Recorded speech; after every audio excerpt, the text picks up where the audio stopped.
ಇದನ್ನು ನಾನು ಈಗಾಗಲೇ ಭಾಳ ಸಲ ಹೇಳಿದ್ದೀನಿ.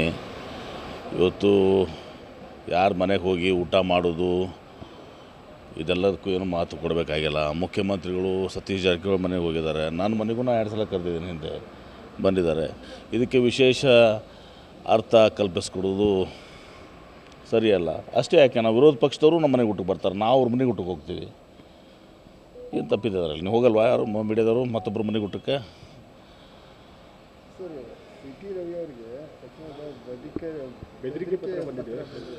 ನೋಡಿ, ಇದು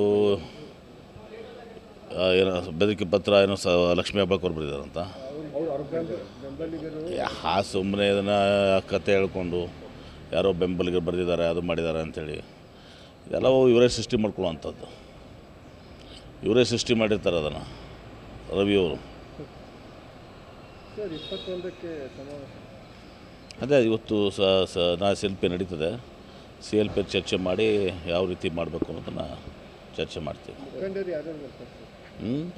ನೋಡೋಣ, ಅದು ಯಾವುದೂ ನಿರ್ಧಾರ ಇವತ್ತು ಗೊತ್ತಾಗಿಲ್ಲ. ಸುರ್ಜೇವಾಲ ಅವ್ರು ಬರ್ತಾರೆ, ಬಂದಮೇಲೆ ಅವರೆಲ್ಲನೂ ಕೂಡ ಹೇಳಿದ ಮೇಗೂ ಅರ್ಥ ಆಗ್ತದೆ ನಮ್ಗೆ ಯಾರ್ಯಾರು ಬರ್ತಾರೆ ಅನ್ನೋದು. ಅದೇ ನೋಡೋಣ, ಅದು ಗೊತ್ತಿಲ್ಲ ನನಗೆ. ಸುರ್ಜೇವಾಲ ಅವ್ರು ಬಂದು CLPಯಲ್ಲಿ ಡಿಸ್ಕಷನ್ ಮಾಡ್ತಾರೆ, ತದನಂತರ ಯಾರ್ಯಾರು ಬರ್ತಾರೆ ಅನ್ನೋದು ನಮಗೆ ಗೊತ್ತಾಗ್ತದೆ. ಆಯಿತು. ಇದನ್ನು ನಾನು ಈಗಾಗಲೇ ಭಾಳ ಸಲ ಹೇಳಿದ್ದೀನಿ. ಇವತ್ತು ಯಾರ ಮನೆಗೆ ಹೋಗಿ ಊಟ ಮಾಡೋದು ಇದೆಲ್ಲದಕ್ಕೂ ಏನು ಮಾತು ಕೊಡಬೇಕಾಗಿಲ್ಲ. ಮುಖ್ಯಮಂತ್ರಿಗಳು ಸತೀಶ್ ಜಾರಕಿಹೊಳಿ ಮನೆಗೆ ಹೋಗಿದ್ದಾರೆ. ನನ್ನ ಮನೆಗೂ 2 ಸಲ ಕರೆದಿದ್ದೀನಿ, ಹಿಂದೆ ಬಂದಿದ್ದಾರೆ. ಇದಕ್ಕೆ ವಿಶೇಷ ಅರ್ಥ ಕಲ್ಪಿಸ್ಕೊಡೋದು ಸರಿಯಲ್ಲ. ಅಷ್ಟೇ ಯಾಕೆ, ನಾವು ವಿರೋಧ ಪಕ್ಷದವರು ನಮ್ಮ ಮನೆಗೆ ಊಟಕ್ಕೆ ಬರ್ತಾರೆ, ನಾವು ಅವ್ರ ಮನೆಗೆ ಊಟಕ್ಕೆ ಹೋಗ್ತೀವಿ. ಏನು ತಪ್ಪಿದ್ದಾರೆ? ನೀವು ಹೋಗಲ್ವಾ ಯಾರು ಮೀಡಿಯಾದವರು ಮತ್ತೊಬ್ಬರು ಮನೆಗೆ ಊಟಕ್ಕೆ?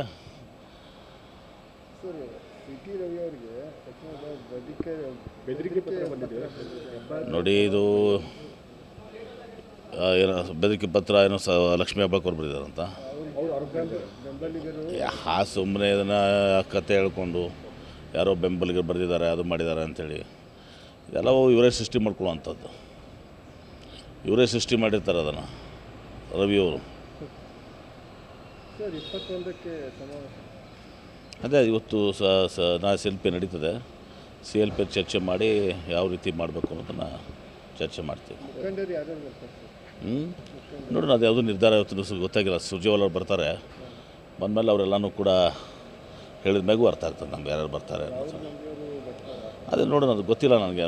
ಸುರ್ಜೇವಾಲ ಅವ್ರು ಬಂದು CLPಯಲ್ಲಿ ಡಿಸ್ಕಷನ್ ಮಾಡ್ತಾರೆ, ತದನಂತರ ಯಾರ್ಯಾರು ಬರ್ತಾರೆ ಅನ್ನೋದು ನಮಗೆ ಗೊತ್ತಾಗ್ತದೆ. ಆಯಿತು.